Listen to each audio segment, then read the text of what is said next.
साथियों, आप सभी का रमेश सुलेल यूट्यूब चैनल पर बहुत हार्दिक स्वागत है। बीएसटीसी बीएड विवाद एनसीटी 28 जून 2018 नोटिफिकेशन को लेकर के आज सुप्रीम कोर्ट में सुनवाई हुई। लगभग 1 घंटे तक सुनवाई चली। उसके बाद कई बिंदुओं को लेकर के काफ़ी भ्रामक सूचनाएं फैल रही हैं। क्या राजस्थान हाईकोर्ट के जजमेंट पर स्टे सुप्रीम कोर्ट ने दिया या नहीं? इसी के साथ में रीट लेवल 1 पर क्या सुप्रीम कोर्ट ने स्टे दे दिया या नहीं? क्या रीट लेवल 1 की ज्वाइनिंग राजस्थान सरकार कर सकती है या नहीं कर सकती? ये सबसे बड़ी जो मन में डाउट चल रहा है, काफ़ी लोगों के कॉल और मैसेज आए हैं, वो भी मैं पूरे विस्तार से बताऊंगा। सुप्रीम कोर्ट ने आगे कब डेट दी है, जिस तारीख को सुनवाई होगी, कई तरह की भर्ती पर स्टे को लेकर के, और कुछ विपक्ष की तरफ से भी सवाल उठाए जा रहे हैं, और एनसीटी, भारत सरकार और बीएसटीसी और बीएड की तरफ से कौन कौन से वकील पैरवी करने वाले थे। इन तमाम बिंदुओं को लेकर के इस वीडियो में पूरे विस्तार से मैं चर्चा करूंगा। वीडियो को शुरुआत से लेकर के अंत तक देखिए, कई महत्वपूर्ण बिंदुओं पर आपको जानकारी मिलेगी। जो भी साथी मेरे इस चैनल पर पहली बार आए, चैनल को सब्सक्राइब करें ताकि बीएसटीसी बीएड विवाद और तमाम भर्तियों से संबंधित आपको जानकारी तुरंत मिले। साथियों, सबसे पहले आज सुप्रीम कोर्ट के सुनवाई को लेकर के स्टेप वाइज चर्चा करते हैं। राजस्थान सरकार की तरफ से senior advocate AAG doctor Manish Kumar Singhvi और उनके AOR राजस्थान सरकार की तरफ से सुप्रीम कोर्ट में पैरवी की। बीएसटीसी संघर्ष समिति, बीएसटीसी छात्रों की तरफ से super senior advocate Kapil Sibal ji और मीनाक्षी अरोड़ा जी सुप्रीम कोर्ट में पैरवी की। इसी के साथ में राजस्थान हाईकोर्ट के एडवोकेट विज्ञान शाह जी, सुप्रीम कोर्ट के 2 एडवोकेट AOR साहब अमित अग्रवाल जी और पुनीत जैन जी ने भी पैरवी की। और इसी के साथ में बीएड की तरफ से बताया जाए तो उनकी तरफ से जो सीनियर एडवोकेट सुंदरम जी थे। एनसीटी और भारत सरकार की तरफ से AOR साहब थे, उनके भी वकील थे, भारत सरकार और एनसीटी की तरफ से भी। और वहाँ पर बहुत बड़ी लगभग 1 घंटे तक बहस चली। सबसे पहले मैं राजस्थान हाईकोर्ट के जजमेंट पर बात करूं तो राजस्थान हाईकोर्ट के जजमेंट पर स्टे देने से सुप्रीम कोर्ट ने साफ साफ इनकार कर दिया है। एनसीटी और भारत सरकार को राजस्थान हाईकोर्ट के जजमेंट पर स्टे नहीं मिला है। दैट मीन्स राजस्थान हाईकोर्ट का जजमेंट बरकरार है, वो लागू स्थिति में है। इसका मतलब राजस्थान हाईकोर्ट के जजमेंट पर कोई भी स्टे नहीं मिला है। एनसीटी और भारत सरकार को किसी भी प्रकार की राहत नहीं मिली। कई लोग हाईकोर्ट पर कई तरह की टिप्पणियां की थी, क्या आज भी वो सुप्रीम कोर्ट पर टिप्पणी करेंगे जो स्टे नहीं मिला है? उनसे सवाल है मेरा। राजस्थान हाईकोर्ट ने बहुत शानदार रिपोर्टेबल जजमेंट दिया है, लेकिन नेक्स्ट डेट की बात की जाए, सुप्रीम कोर्ट ने 6 हफ्ते बाद नॉन मिसकलेनियस डे पर सुनवाई करेगा। दैट मीन्स मंगलवार, बुधवार और गुरुवार को सुनवाई करेगा 6 हफ्ते बाद। फिक्स डेट डिसाइड नहीं करी है। जो अभी जो स्टेटस आ रहा है वो कंप्यूटर जनरेटेड डेट आ रही है। सुप्रीम कोर्ट ने 6 हफ्ते बाद का ऑर्डर में लिखा है, 6 हफ्ते बाद सुनवाई करेगा। लेकिन सबसे बड़ा सवाल, जो डाउट सभी लोगों के बीच में आ रहा है कि रीट लेवल 1 वालों को ज्वाइनिंग क्या राजस्थान सरकार दे सकती है या नहीं? क्या रीट भर्ती पर सुप्रीम कोर्ट ने स्टे दिया है? मैं सबसे पहले आप सभी को बताना चाहूँगा, सुप्रीम कोर्ट ने रीट भर्ती पर स्टे देने से साफ साफ इनकार कर दिया है। कहा कि भर्ती पर स्टे नहीं देंगे। इस पर मैं कई और महत्वपूर्ण बिंदु है जहां पर मुझे चर्चा करनी चाहिए, वो मैं जरूर चर्चा करूंगा। कई और बिंदु हैं। बीएसटीसी की कितनी % जीत हुई है उस पर भी मैं चर्चा करूंगा। रीट लेवल 1 पर स्टे देने से इनकार किया। बीएड वालों के, चाहे याचिकाकर्ता हो चाहे कोई भी हो, किसी के भी शिक्षक भर्ती के लेवल 1 के फॉर्म भरवाने से इनकार कर दिया है। तो बाद में क्या आदेश दिया है? सुप्रीम कोर्ट ने कहा कि हम किसी का फॉर्म नहीं भरवाएंगे बीएड का। जो बीएसटीसी की जो लेवल 1 की जो नियुक्तियां हैं वो हमारे कोर्ट के इस याचिका के अधीन होंगी। अब कई लोगों के मैसेज और सवाल आ रहे हैं कि ये कोर्ट के अधीन का क्या मामला है। राजस्थान सरकार ज्वाइनिंग दे सकती है। कोर्ट के अधीन के मामले को सीधी और साधारण सी भाषा में समझाएं और समझें अपन, तो ये है कि यदि सुप्रीम कोर्ट से आगे आने वाली सुनवाई में कभी भी बीएसटीसी यदि हार जाती है और एनसीटी का नोटिफिकेशन लागू हो जाता है, तो बाद में नई मेरिट बनेगी। जो लोग आज ज्वाइनिंग ले लेंगे वो लोग वापस भी हट सकते हैं नौकरी से। कई लोगों के मन में शंका होगी कि कौन हटा सकता है, सुप्रीम कोर्ट से बड़ा कोई नहीं है। वहाँ से यदि सुप्रीम कोर्ट ने आपको हटा दिया तो उसके बाद आप उससे आगे कहीं भी नहीं जा सकते। इसलिए बीएसटीसी संघर्ष समिति को और मजबूत करना जरूरी है। ये राजस्थान हाईकोर्ट के जजमेंट पर स्टे नहीं देना और बीएड के फॉर्म नहीं भरवाना, ये राजस्थान की ही जीत नहीं, ये भारत देश के तमाम राज्यों की जीत है।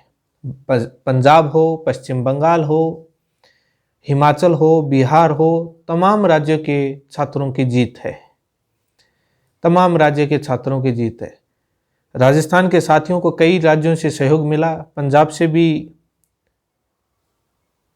साथ मिला है, पश्चिम बंगाल से भी आर्थिक सहायता हुई है, पंजाब से भी हुई है। लेकिन इस लड़ाई को सुप्रीम कोर्ट में सबसे मजबूती तरीके से सुपर सीनियर एडवोकेट के साथ अकेले राजस्थान ने लड़ाई लड़ी है। हाँ, पंजाब और पश्चिम बंगाल ने सहयोग किया है, लेकिन अभी ये लड़ाई खत्म नहीं हुई है। अभी ये लड़ाई आगे और लड़नी पड़ेगी। ये एक इंडिकेट जरूर है आज सुप्रीम कोर्ट से कि एक भारत सरकार और एनसीटी को राजस्थान हाईकोर्ट के जजमेंट पर स्टे नहीं दिया। यदि कहीं न कहीं कोर्ट को उचित लगता तो स्टे देती या बीएड के फॉर्म भरवाती। ये इंडिकेट जाता है कि बीएसटीसी जीत रही है। लेकिन यदि आपका वकील आगे की सुनवाई में ढंग से कोई पक्ष रखने वाला नहीं हुआ, वहाँ पर कोर्ट में मजबूत पैरवी करने वाला और आर्गूमेंट करने वाले सुपर सीनियर एडवोकेट चाहें, यदि आगे नहीं हुए तो पक्ष कमज़ोर हो जाएगा। लेकिन आज का जो पक्ष है वो बहुत शानदार मजबूत रहा और बहुत ही अच्छे तरीके से काउंटर तरीके से बीएसटीसी के वकीलों ने जवाब जो दिया। और वैसे आप विपक्ष का भी एक वीडियो सुनोगे तो उसमें वो स्वयं कह रहे हैं कि बीएड की तो याचिका खारिज हो रही थी। हालांकि ये एनसीटी की याचिका खारिज नहीं हो रही थी। एनसीटी मुख्य वहाँ पर अपनी एसएलपी के तौर पर पिटिशनर है, लेकिन एक विपक्ष सवाल कर रहा है कि कपिल सिब्बल जो सीनियर एडवोकेट हैं वो राज्य सरकार की तरफ से थे। बीएसटीसी वालों से पूछा जाए, वो पूछ रहे हैं। राजस्थान सरकार की तरफ से AAG senior advocate doctor Manish Kumar Singh भी थे, जो पीछे के ऑर्डर हुए हैं वहाँ पर देख सकते हैं। कपिल सिब्बल जी राजस्थान सरकार के सुप्रीम कोर्ट में एजी या एएजी नहीं है, एएजी नहीं है। और जब कोर्ट का ऑर्डर आएगा तो उसमें देख लीजिए कपिल सिब्बल जी बीएसटीसी छात्रों की तरफ से पैरवी की है। ये एकमात्र गुमराह करने का है। वो सभी जानते हैं क्या चीज़ें हैं। मैं उनको नसीहत दूंगा कि सुप्रीम कोर्ट के एक बार ऑर्डर पढ़ लें, उसमें कौन किसकी तरफ से था। मीडिया में भी चल रहा है कि राजस्थान सरकार से किसने पैरवी की। यदि कपिल सिब्बल जी राजस्थान सरकार की तरफ से करते तो मीडिया में उनका नाम आता। ये गुमराह कर रहे हैं। लेकिन साथियों, मैं आपको एक बात बताना चाहूँगा। हमारी तरफ से एक ही टारगेट था कि किसी भी तरीके से सुप्रीम कोर्ट में यह आदेश ना हो कि राजस्थान हाईकोर्ट के ऊपर जजमेंट पर स्टे मिल जाए या बाद में बीएड के पिटिशनर या किसी को भी फॉर्म भरने का आदेश मिल जाए। ये दो काम हम मजबूती से काम किया। ये दो काम किसी भी हाल और सूरत में हम नहीं होने देंगे, जो हमने ये दो काम नहीं होने दिए। एक तो बीएड के पिटिशनर हो, चाहे किसी का फॉर्म भरने का, दूसरा राजस्थान हाईकोर्ट के जजमेंट पर स्टे का। ये दो काम नहीं होने देंगे। राजस्थान हाईकोर्ट के जजमेंट का स्टे का इसलिए कि ये पूरे भारत का मामला है, तमाम राज्य राजस्थान के ऊपर नज़र लगा करके बैठे हैं, उनको भी राहत देनी है। ये दो काम हमारे मुख्य टारगेट पर थे। यदि हम हाईकोर्ट में यदि ये टाइम पास नहीं करते, समय नहीं लेते, बहाने नहीं लगाते, तो हम इनको एग्ज़ाम ही नहीं देने देते, आज इतनी बड़ी समस्या नहीं आती। लेकिन उनको फॉर्म भरने हमने नहीं दिया है। लेकिन बीएसटीसी वाले साथियों को मैं कहना चाहूँगा, अभी जो कुछ सीढ़ियाँ अपने पार की हैं चढ़ाई के लिए, अभी कुछ सीढ़ी बाकी हैं। उसके लिए आपको मजबूती से अभी सुप्रीम कोर्ट में केस लड़ना होगा। इसके लिए आपको बिल्कुल भी अभी जो भी साथी चयनित हो रहे हैं, राजस्थान सरकार आपको ज्वाइनिंग दे सकती है, किसी प्रकार की दिक्कत नहीं है। बट जो सुप्रीम कोर्ट में एसएलपी लगी हुई है उसके अधीन देगी। यदि बीएसटीसी सुप्रीम कोर्ट से जीत जाती है तो आपकी ज्वाइनिंग पर किसी प्रकार की आंच नहीं आएगी, आप ज्वाइन करेंगे, जिंदगी भर नौकरी करेंगे। यदि सुप्रीम कोर्ट से बीएसटीसी इनकेस हार जाती है तो बाद में आपको ज्वाइनिंग से रिमूव भी हो सकते हैं, क्योंकि उस समय बाद में बीएड को मिला करके नई मेरिट बनेगी, उसमें यदि आप हुए तो बाहर हो सकते हैं। मैं उम्मीद करता हूं कि आप उसी तरीके से सहयोग और उसी तरीके से मदद करें जिस तरीके से अभी तक करते आए हैं, ताकि आगे भी सुप्रीम कोर्ट से बीएसटीसी जीते। लेकिन साथियों, मैं एक आज सुप्रीम कोर्ट से सबसे बड़ी अपडेट ये हुई, वहाँ सुनवाई के दौरान एनसीटी 1993 का अधिनियम धारा 8C की बिल्कुल भी चर्चा नहीं हुई। ये सेक्शन 8C यूट्यूब पर बहुत ज़्यादा चर्चा हुआ, टेलीग्राम ग्रुप में इस धारा का बहुत ज़्यादा चर्चा हुई, लेकिन दुर्भाग्य है कि सुप्रीम कोर्ट में बहस के दौरान सेक्शन 8C का चर्चा नहीं हुआ। इतनी बड़ी धारा मजबूत होने के बाद उस धारा की चर्चा कैसे नहीं हुई, ये बड़ा गंभीर और चिंता का विषय है। इस पर विश्लेषण करेंगे। लेकिन साथियों, बीएसटीसी का केस और मजबूत करना है।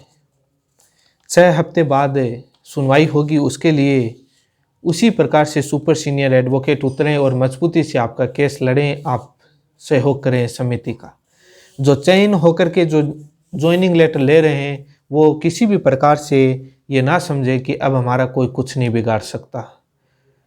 अभी भी बिगड़ सकता है यदि आपने लूजनेस रखी। जो सत्य है मैं कड़वा बोलता हूँ, क्योंकि ये एक्चुअल फैक्ट है हाई कोर्ट सुप्रीम कोर्ट से, क्योंकि उन्होंने अपने अंडरटेकिंग में लिया है मामले को पूरे को।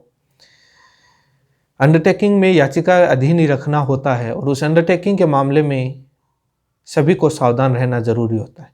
लेकिन ये उस सुनवाई के दौरान ये साफ तौर पर वैसे रुख नज़र आ गया था। आज के समय, आज की स्थिति में यह था कि बीएसटीसी जीतेगी, लेकिन आगे यदि आपने कोई कमजोरी रख दी, वहाँ पर उस समय जब होगी तो उस प्रकार से जो आर्गूमेंट होगी उसमें यदि कोई आपका सुपर सीनियर नहीं हुआ, उस आर्गूमेंट का जवाब नहीं दे पाया, तो आपका केस कमज़ोर हो जाएगा। इसलिए वहाँ पर मजबूती से पैरवी हो, इसके लिए आप समिति को सहयोग करें। बाकी सभी बीएसटीसी छात्रों का धन्यवाद। कई तरह की समस्याएं आती हैं, कई तरह के आरोप और प्रत्यारोप लगते हैं, क्वेश्चन मार्क भी लग जाते हैं, लेकिन आप सभी के सहयोग से आज इतनी बड़ी जीत मिली है। हमारा एक टारगेट था कि राजस्थान हाईकोर्ट के जजमेंट पर किसी भी हाल में स्टे नहीं आने देंगे और बीएड के फॉर्म भरने का आदेश नहीं होने देंगे। इन दो चीज़ों पर हम जीत हासिल करी है। फाइनल फैसले की भी उसी प्रकार से मेहनत करेंगे।